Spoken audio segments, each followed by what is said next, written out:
Hello and welcome back to a brand new video. Now this is a slightly different format to the ones I have been putting out for the last month. I think I've been uploading, and that is because this week has literally just been a bit intense and like my normal job has just been very busy, the flat has been very busy, so I haven't been doing as much of the vlogging style content as I normally would. So I'm going to do a sit down video today and I'm a bit apprehensive about it because normally I would just chat and move. But today you've got a little chunk of time of just me sitting here. So I'm very excited. I'm going to do a little bit of like a Q&A, get to know me of some of the messages you guys have been sending in. And yeah, I hope you enjoy. So let's crack. So question number one is actually just to know a bit more about me, which is very nice.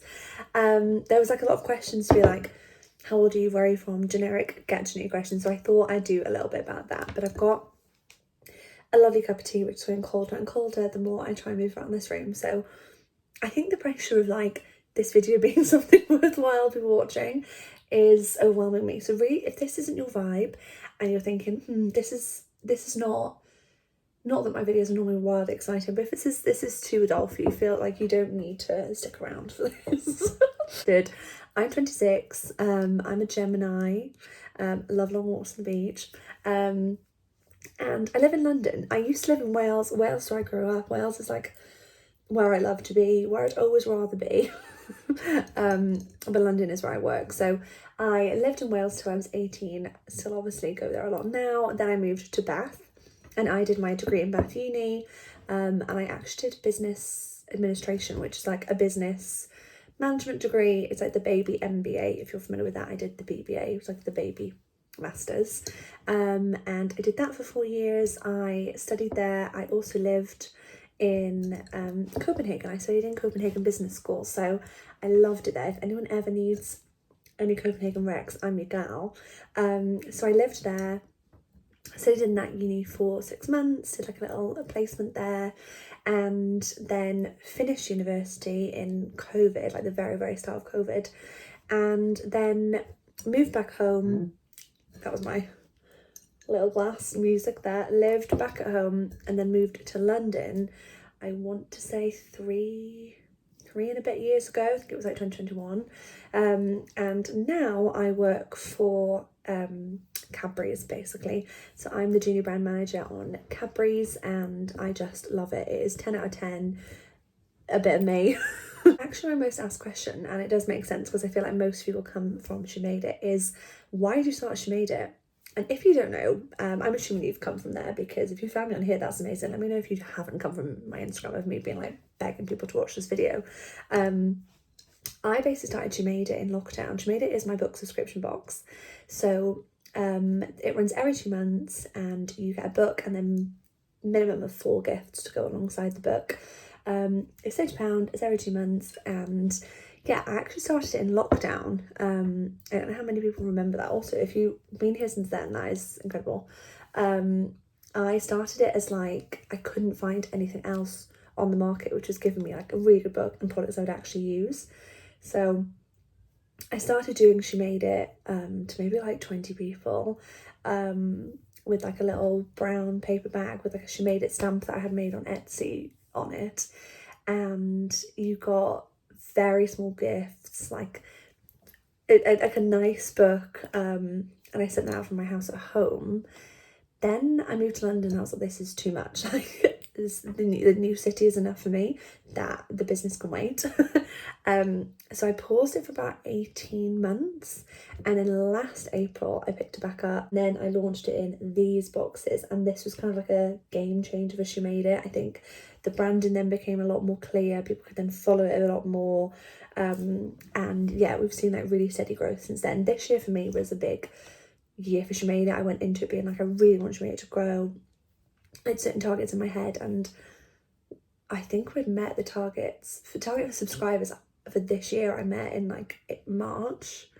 No, with April's box, sorry. Total followers, I really wanted to hit 16,000 followers this year, and we hit that in September. And then my new goal is 20,000 followers by Christmas, or by the end of the year. And we're at 19,000, so we're getting there. The algorithm is not loving us, but we're getting there. Number 3 is, how do I pick the gifts that go inside the box, and how do I pick the book. So in terms of the book kind of, because it's quite obvious to me when it comes to picking it. So certain things will be like an obvious pick. So like an Emily Henry will always be considered, a Sally Rooney would always be considered, a Sarah J Maas would always be considered, like Lisa Jewell, those kind of like iconic female authors. I'm always like, is that the right vibe for the box? Do people want to see that from me? And she made it, etc. So the book I'll always read in advance, make sure it's the right one, make sure I'm happy with like the content of it, make sure it fits the vibe, try and match the books with the vibe. So if you're a Shemada subscriber or you follow Shemada, you'll know that the book tends to match the gift. So we did the cowboy kind of theme book with Live Ranch Love and Emma Lucy, the author, and it was a very kind of cowboy themed romance box. Sometimes I'll do something that is always slightly generically bookish inside it. So if you're not a cowboy gal, what's wrong with you? No, I'm joking. Then you would like get some of the other bookish stuff inside as well. So you would never just be put off if it's not the vibe that you are looking for. So I should do it more in advance. The bigger we get in, the more in advance I need to. But I'm really hoping next year I can start to plan the boxes way out in advance and it'd be easier for everyone. Question number 4, I think it's number 4, I've just been sat here chatting for a while and I've lost track, is what have been your favourite books of 2024? Now, this is going to be a whole video on itself, do not worry. See how my enthusiasm has like soared, because I've had 2 paracetamol and I know bowl porridge is coming my way, so I'm like, let's talk my favourite books. My favourite book of 2024 is coming at the end of the year. We'll do that, because who knows, maybe I'll come across it and we haven't even found it yet maybe.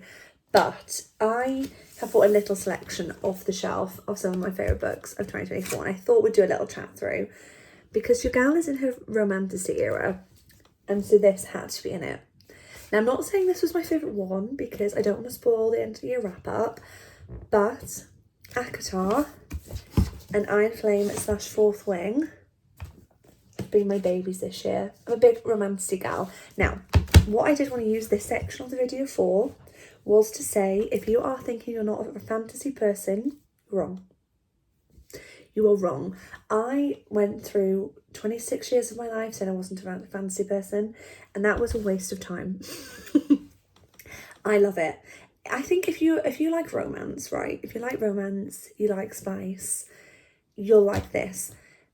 These kind of books are probably the best romances I have ever read.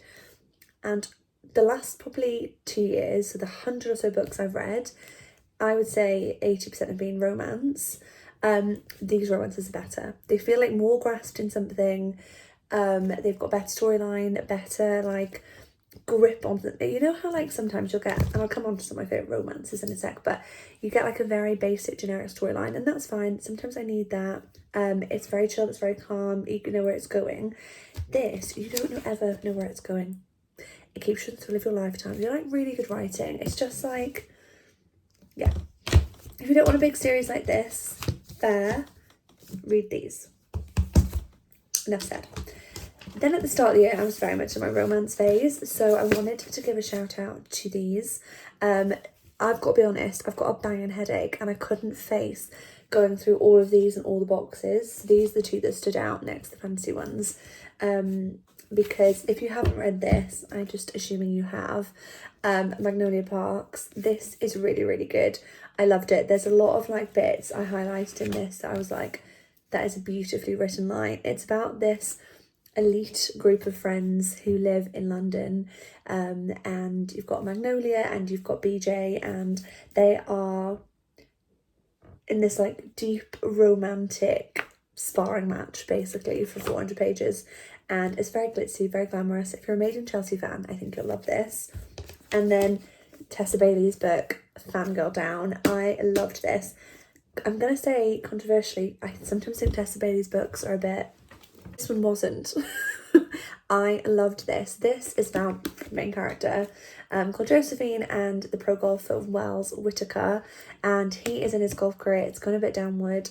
He sees her on the sideline being his like last remaining champion and fan, and the story goes from there. She ends up coming on his golf tour, and it's really well written. It's very spicy, if you haven't read a sports romance in a while, or you're in a sports romance era, this is a brilliant one. 5 is the worst book I've read this year. Now this is controversial, but I am going to say I think it was Intermezzo. And I think that's probably harsh, and I don't know if I 100% agree with myself. I need to look back to my Goodreads, because I don't know if that's too harsh, but honestly it was. I'm not going to go into it because I think maybe that's another video when the day looks a bit better and I don't look like this. Like, it wasn't for me, it wasn't my vibe. And that was not an exciting book. I just feel like it wasn't for me, it wasn't my vibe. There's actually a lot of questions about the book club. Now, if you haven't heard me going on and on and on and on about this book club, this She Made It book club, and I've actually got the cutest little She Made It book club bookmarks. That, spoilers, there's something coming up. But the She Made It book club is a book club that the She Made It team run, so me, and some exciting new starters. That runs once a month. God, this is the most painful thing. We run monthly, and there are 2 book clubs inside each month. So we have a fantasy and a romance book club, and you get author chats, etc, etc. But the main questions I get, so it is £10 a month. It is virtual. The whole thing is virtual. All our events are virtual, or our book club chats are virtual. So wherever you follow us from, you can join the book club. That was something that was very important, that it wasn't all London centric. It was something that anyone can join wherever you wanted. We also had a lot of questions, which is exciting, as to whether authors can get involved. Absolutely. We would love to hear from you. We've had some amazing author chats scheduled, with like Bonnie Woods from Kindling, Ivy Fairbanks from Morbidly Yours. There's so many plans. If you're looking for a virtual book club, I would personally recommend join. And the last question, because I'm going to wrap this up now, is about the retreats. Now, I said something, I think it was in the last video, kind of hinting about the retreats 2026, 2025. If I say 2026 one more time, I'll have to edit out in this video. I'll be having words with myself, but the 2025 retreats are coming. I have some amazing plans. The first retreat that we're going to launch, I don't know how much to say. Basically, it's going to be for a couple of nights. For all you Bookish gals, there's personalised pyjamas, goodie bags, a mini bookshop, going to bookshops in a bookish town. It's a whole vibe. There's so much coming. There's author chats for that. There's book beading. Everything you could want from a bookish retreat is coming. I will be launching them probably in January. If I manage to like get to a good place where I feel like I actually am ready to take the bookings, because it needs to be so methodically planned, I will open the spots in December. When I say there's limited spots, obviously the house is only so big. There'll be less than 20 spots on the retreat. So if you do want one, obviously follow us on Instagram at @SheMadeIt_pack for all the lighter info. But yeah, there's big retreats, big plans, all coming in 2025. So you'll be able to find all about it there. So that is everything. I feel like that was probably a very quick video, and I'm sorry it wasn't as exciting as they normally are, but to be honest, this was the best I could do today. It's been quite an intense week, and I am ready to sit down in my cozy bookish sweatshirts. Oh, the sweatshirt, thank you so much for your orders. If you are looking for bookish sweatshirts, you can also see them on the She Made It Pack Instagram page. But it was so nice to see so many of you order after the video a couple of weeks ago. So thank you so much for watching this. It would mean the world if you would subscribe. I know after this level of content that seems like a big ask, but it does really help. And if you would like, and if you want to leave a comment, basically also every week, anyone who leaves a comment and subscribes, and you can leave as many comments as you like on as many videos as you like, you have the chance of being picked by the book fairy, and she will come and sprinkle some free books into the comments at the end of every week. So tonight I'll pick the comments from last week's, and so on and so on. So if you'd like the chance to be picked by the book fairy, leave a comment down below, make sure you're subscribed, and I will see you next Sunday for a brand new video. Bye!